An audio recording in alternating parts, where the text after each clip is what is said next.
नमस्कार साथियों। इस कड़कड़ाती ठंड में भी किसान आंदोलन ने दिल्ली का टेम्परेचर हाई करके रखा हुआ है। लेकिन अच्छी बात यह है कि इसकी वजह से भारत के हर गली नुक्कड़ में किसानों की और भारतीय कृषि की दुर्दशा की बात होने लगी है। तो चलिए हम भी आज भारत की बात में कॉन्ट्रैक्ट फार्मिंग और कॉन्ट्रैक्ट फार्मिंग से जुड़े हुए भारत सरकार द्वारा लाए हुए बिल की तथ्यपरक समीक्षा करते हैं। लेकिन इसके लिए सबसे जरूरी यह है कि आप अपने दिमाग से अडानी, अंबानी, कॉरपोरेट्स, शोषित, अन्नदाता जैसे शब्दों को, पूर्वाग्रहों को दिमाग से निकाल दें और खुले मन से तथ्यों के आधार पर इस विषय को समझें। तो सबसे पहले तो ये देख लेते हैं कि पिछले कई दशकों से चली आ रही वर्तमान व्यवस्था से किसान आखिर पहुंचा कहां पर है। भारत कृषि प्रधान देश है, जय जवान जय किसान, किसान अन्नदाता है, इन सब नारों के बीच में अब भारत के किसान की स्थिति यह है कि उसकी फैमिली इनकम 5,000 रुपए प्रति माह से भी कम है। भारत जो कि कृषि प्रधान देश है, किसानों का सम्मान करता है, वहां पर हर साल हजारों किसान कर्ज के बोझ से आत्महत्या कर लेता है। तो जैसा कि किसान आंदोलन के दौरान कहा जा रहा है कि अगर हर किसान को भारत सरकार न्यूनतम समर्थन मूल्य यानी कि एमएसपी दे दे तो उसकी इनकम बहुत बढ़ जाएगी और उसकी स्थिति में सुधार होगा। तो जरा जल्दी से इस पर भी एक नजर डाल लेते हैं। वर्तमान में भारत सरकार द्वारा निर्धारित गेहूं की एमएसपी 1975 रुपए है और बाहर मार्केट में या दलालों के चक्कर में किसान को ज्यादा से ज्यादा 1400 रुपए प्रति क्विंटल का रेट मिलता है। तो मान लेते हैं कि भारत सरकार ये इंश्योर कर दे कि सारे किसानों को मिनिमम सपोर्ट प्राइस मिल जाए, यानी कि हर किसान को अब 1975 रुपए मिल जाएगा, तो उसकी इनकम में 500 रुपए का इजाफा तुरंत हो जाएगा, यानी 30% का। तो जो भारतीय किसान की एवरेज फैमिली इनकम 5,000 रुपए प्रति माह है, उसमें 30% का इंक्रीमेंट अगर आप लगा दें तो ये हो जाती है 6,500 रुपए। दोस्तों, आज के समय में क्या 6,500 रुपए एक रिस्पेक्टेबल लाइफ जीने के लिए सफिशिएंट है? ये सवाल बहुत बड़ा सवाल है। दोस्तों, आज के समय में 6,500 रुपए में भी आप अपने बच्चों को अच्छी शिक्षा नहीं दे सकते, उनका भविष्य नहीं संवार सकते, मेडिकल फैसिलिटीज नहीं जुटा सकते, अच्छी लाइफ स्टाइल जीने की बात तो बहुत दूर है। और याद रखिए कि ये 6,500 रुपए हमने एवरेज इनकम ली है, इसमें बहुत बड़े किसान जो सीमांत किसान है, लघु किसान है या मझोले किसान है, वो इस एवरेज इनकम से काफी नीचे हैं। तो सवाल ये उठता है कि आखिरकार किसान की इनकम बढ़ाने के लिए करना क्या चाहिए? तो पहली चीज तो ये हो सकती है कि किसान अपनी फसल की उपज बढ़ाए। मतलब कि अगर वो पर हेक्टेयर आज 3 टन अनाज पैदा करता है तो उसका टारगेट होना चाहिए कि वो 6 टन अनाज पर हेक्टेयर पैदा कर सके। और ये कोई बहुत बड़ी बात नहीं है, बहुत सारे देश ऐसे हैं जहां पर प्रति हेक्टेयर यील्ड 6 टन से ज्यादा है, जैसे कि Saudi Arabia, chilli, America, Australia, China और न्यूजीलैंड में तो 9 टन प्रति हेक्टेयर तक है। अगर आप पूरी लिस्ट देखेंगे तो पाएंगे कि भारत तकरीबन 25वें नंबर पर आता है पर हेक्टेयर यील्ड को लेकर के। मतलब कि 24 देश ऐसे हैं जो हमसे ज्यादा अनाज पर हेक्टेयर में उगाते हैं। लेकिन पर हेक्टेयर यील्ड बढ़ाने के लिए नए तरीके के बीज और फर्टिलाइजर लाने पड़ेंगे, नई टेक्नोलॉजी की सिंचाई व्यवस्था लानी पड़ेगी और साथ में एडवांस टेक्नोलॉजी के इक्विपमेंट्स और मशीनरीज लानी पड़ेंगी। और ये सब लाने के लिए किसान के पास एक तो नॉलेज होनी चाहिए और दूसरा उतना पैसा भी होना चाहिए। लेकिन भारत का 86% किसान जो कि सीमांत, लघु और मझोला किसान है, उसके पास ना तो पैसा होता है और ना ही वो इतना पढ़ा लिखा होता है कि वो इन एडवांस टेक्नोलॉजीज को समझ सके। दूसरा ये हो सकता है कि ये छोटे किसान अपने ऐसी फसलें उगाएं जिनमें पैसा ज्यादा मिलता है, जैसे कि अच्छी सब्जियां हो गई जिनको एक्सोटिक वेजिटेबल्स बोलते हैं, फ्लावर्स हो गए, फ्रूट्स हो गए, मेडिसिनल प्लांट्स हो गए, इन सब में बहुत अच्छा पैसा मिलता है। लेकिन ये सारी की सारी हाई रिस्क और हाई गेन फसलें हैं। इनमें जहां आपकी लागत ज्यादा लगती है वहीं हो सकता है कि आपको रिटर्न भी बहुत अच्छा मिले, लेकिन ऐसे भी चांसेस हो सकते हैं कि आपको रिटर्न बिल्कुल भी ना मिले, क्योंकि इन सब को बेचना इतना आसान काम नहीं है। छोटा किसान तो इन सब को बेचने में बहुत प्रॉब्लम होगी। अपने यहाँ के छोटे किसानों की ये रिस्क टेकिंग कैपेसिटी नहीं होती है, इसलिए वो ये हाई रिस्क और हाई गेन वाली फसलें कभी भी नहीं कर सकते हैं। लेकिन दोस्तों, अगर कोई व्यक्ति किसान के पास ऐसा आए जो ये कहे कि वो बीज और फर्टिलाइजर भी ला करके देगा अच्छी क्वालिटी के, साथ में सिंचाई में अच्छी टेक्नोलॉजीज भी लगा करके देगा, नए नए इक्विपमेंट्स और मशीनरीज भी लाएगा और साथ में किसान की फसल के रेट की गारंटीड प्राइस भी लिख करके देगा, तो शायद बात बन जाए। मतलब कि हर लगे ना फिटकरी और रंग भी चोखा हो। दोस्तों, इसी प्रोसीजर को, इसी तरीके को कॉन्ट्रैक्ट फार्मिंग कहा जा सकता है। तो इस सिस्टम में जमीन किसान की रही, मेहनत भी किसान ने की और फसल भी किसान ने उगाई, लेकिन कौन सी फसल उगानी है यह तय किया उस व्यापारी ने जिसने इस किसान के साथ कॉन्ट्रैक्ट किया हुआ है।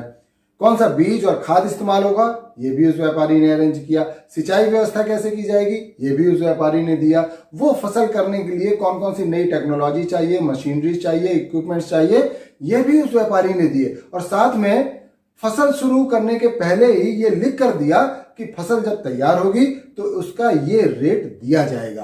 तो सुनने में तो ये बड़ा अच्छा अरेंजमेंट लगता है।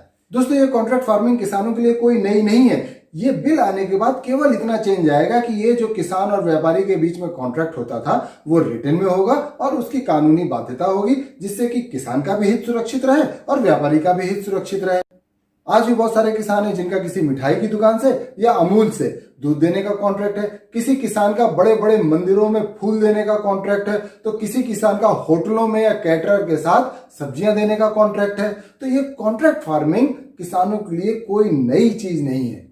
तो कॉन्ट्रैक्ट फार्मिंग को कानूनी रूप देने का सबसे बड़ा फायदा नजर ये आता है कि इससे भारतीय कृषि में इन्वेस्टमेंट आएगा, टैलेंटेड लोग इससे जुड़ेंगे, वो अपने साथ नए नए तरीके के बीज और फर्टिलाइजर वगैरह लेकर के आएंगे और साथ में इरिगेशन और कल्टीवेशन से जुड़ी हुई जो नई नई तरीके की मशीनरीज हैं और टेक्नोलॉजीज हैं वो भी लेकर के आएंगे। तो इससे कृषि में लगने वाली लागत कम होगी और आउटपुट या यील्ड बढ़ेगा। और साथ में क्योंकि किसान को कानूनी तौर से लिखित में फसल के रेट की गारंटी मिल जाएगी, तो किसान हाई रिस्क हाई गेन वाली फसलें भी कर सकता है। कॉन्ट्रैक्ट फार्मिंग को लेकर के भारत सरकार जो बिल लेकर के आई है उसमें धरना प्रदर्शन कर रहे किसान, तो चलिए जरा उस पर भी एक नजर डाल लेते हैं। पहला ऑब्जेक्शन कॉन्ट्रैक्ट फार्मिंग को लेकर के किसान नेताओं का है कि शुरुआत में तो बड़ी कंपनियां छोटे किसानों के साथ कॉन्ट्रैक्ट करेंगी, उनको पैसा देंगी और धीरे धीरे करके ऐसी स्थितियां उत्पन्न कर देंगी कि किसान अपनी जमीन इन कंपनियों को बेचने के लिए मजबूर हो जाएगा।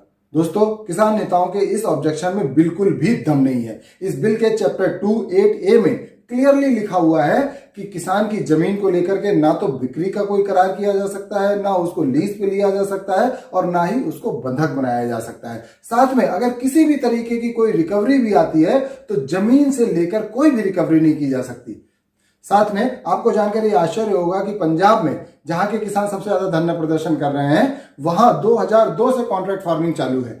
तो इन किसानों को एक डाटा तो उपलब्ध कराना चाहिए कि आखिर कॉन्ट्रैक्ट फार्मिंग की वजह से पंजाब के इतने किसानों की जमीन इन कंपनियों ने हड़प ली या अमूल ने इतने किसानों की गाय भैंस उठा ली।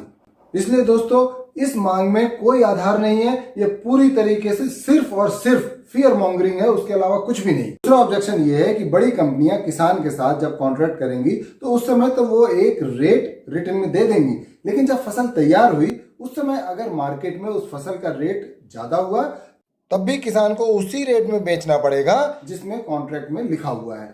और अगर कहीं फसल का रेट कम हुआ तो किसान को कम रेट में बेचना पड़ेगा या फिर कंपनी लेगी ही नहीं। लेकिन दोस्तों, इस बात में भी कोई दम नहीं है। बिल में क्लियरली लिखा हुआ है कि फसल जब तैयार होगी उस समय अगर किसान को फसल का मार्केट रेट ज्यादा मिल रहा है जो कि कॉन्ट्रैक्ट में लिखा हुआ है, तो किसान फ्री है, वो अपनी फसल ले जा करके मार्केट में बेच सकता है।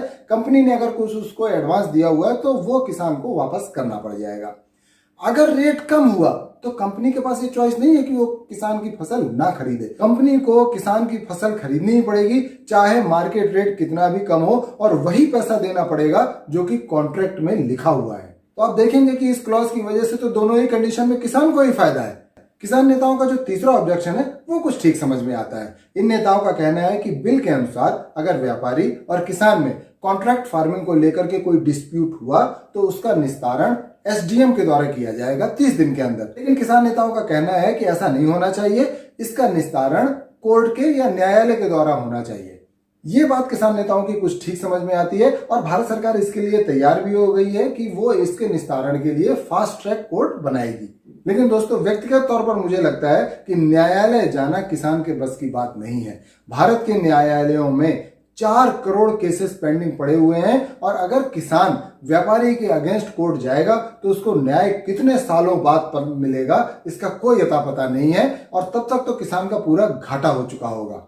साथ में एक चीज और हमें समझ लेनी चाहिए कि कॉन्ट्रैक्ट फार्मिंग कंपलसरी नहीं है, ये किसान की मर्जी के ऊपर है। अगर व्यापारी की बात उसको समझ में आती है, उसकी डील उसको अच्छी लगती है तो वो उसके साथ कॉन्ट्रैक्ट करे, नहीं समझ में आती है तो अपनी खुद खेती करते रहे। उसके ऊपर कोई जोर नहीं है इस चीज के लिए कि उसको कॉन्ट्रैक्ट फार्मिंग करनी ही पड़ेगी। साथ में ये कॉन्ट्रैक्ट जो होगा ये एक फसल की साइकिल का भी हो सकता है, मतलब कि अगर 3 महीने की फसल है तो 3 महीने का कॉन्ट्रैक्ट होगा, 1 साल का भी हो सकता है और ज्यादा से ज्यादा 5 साल का हो सकता है। कॉन्ट्रैक्ट के बीच में अगर किसान को किसी वैलिड जरूरी वजह से कॉन्ट्रैक्ट से बाहर निकलना पड़ता है तो भी वो निकल सकता है। लेकिन दोस्तों यहां पर ये समझने की जरूरत है कि ये जेन्युइन रीजन जरूर होना चाहिए, तभी वो कॉन्ट्रैक्ट से बाहर निकल सकता है। क्योंकि इसमें व्यापारी का हित भी देखना पड़ेगा। ऐसा नहीं होना चाहिए कि व्यापारी के साथ पहले किसान ने कॉन्ट्रैक्ट कर लिया कि हम आपके यहाँ पपीते की खेती लगाएंगे, जब व्यापारी ने उसमें बीज खाद पौधे में पैसा लगा दिया तो 2 महीने बाद किसान ने कहा नहीं हम कॉन्ट्रैक्ट से बाहर निकलना चाहते हैं, तो वो बेचारा व्यापारी तो डूब जाएगा। दोस्तों एक और बड़ा ऑब्जेक्शन है कि कंपनी जब किसान के साथ कॉन्ट्रैक्ट करेगी तो कॉन्ट्रैक्ट तो कंपनी बनवा के लाएगी। किसान उतना पढ़ा लिखा होता नहीं है, तो हो सकता है कि कॉन्ट्रैक्ट के कुछ क्लॉज ऐसे हों जिसमें बाद में जाकर के किसान फंस जाए। ये वाली बात भी बड़ी नादानी वाली समझ में आती है। जो लोग कॉन्ट्रैक्ट से संबंधित जॉब करते हैं या काम करते हैं उनको मालूम होगा कि ऐसा नहीं होता है कि कंपनी आती है हर एक व्यापारी के साथ एक अलग से कॉन्ट्रैक्ट करती है, नया बनाती है, उसमें नए नए क्लॉज डालती है। ऐसा बिल्कुल ही नहीं होता है, बल्कि स्टैंडर्ड प्रैक्टिस ये होती है कि दोनों पक्षों के कुछ जानकार लोग बैठते हैं, उनके साथ वकील भी बैठते हैं और कॉन्ट्रैक्ट का एक स्टैंडर्ड फॉर्मेट बनाया जाता है। और फिर इसी स्टैंडर्ड फॉर्मेट के बेसिस पर जो ये छोटे छोटे व्यापारियों, किसानों या एम्प्लॉयज के साथ कॉन्ट्रैक्ट किए जाते हैं वो उसी फॉर्मेट के बेसिस पर किए जाते हैं। और जब बड़ी कंपनी का किसी छोटे व्यापारी, एम्प्लॉय या किसान के साथ कॉन्ट्रैक्ट होगा तो उसका कोई भी क्लॉज उस स्टैंडर्ड कॉन्ट्रैक्ट के कॉन्ट्रडिक्शन में नहीं हो सकता। ये नियम होता है और इस बिल में भी यही अरेंजमेंट किया गया है। किसानों की यूनियन बैठ करके एक स्टैंडर्ड कॉन्ट्रैक्ट बना सकती है और जब कोई भी व्यापारी या कंपनी आकर किसी किसान के साथ कॉन्ट्रैक्ट फार्मिंग करेगी तो उस स्टैंडर्ड कॉन्ट्रैक्ट के रेफरेंस में ही बना करके देगी।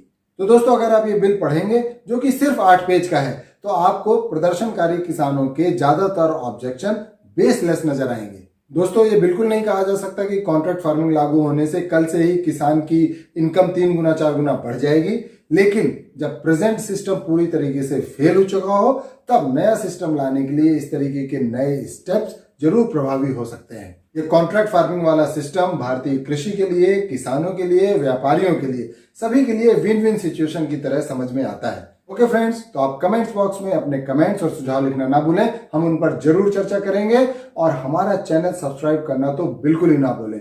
अगले एपिसोड में फिर कोई नया टॉपिक लाएंगे और करेंगे आपसे भारत की बात।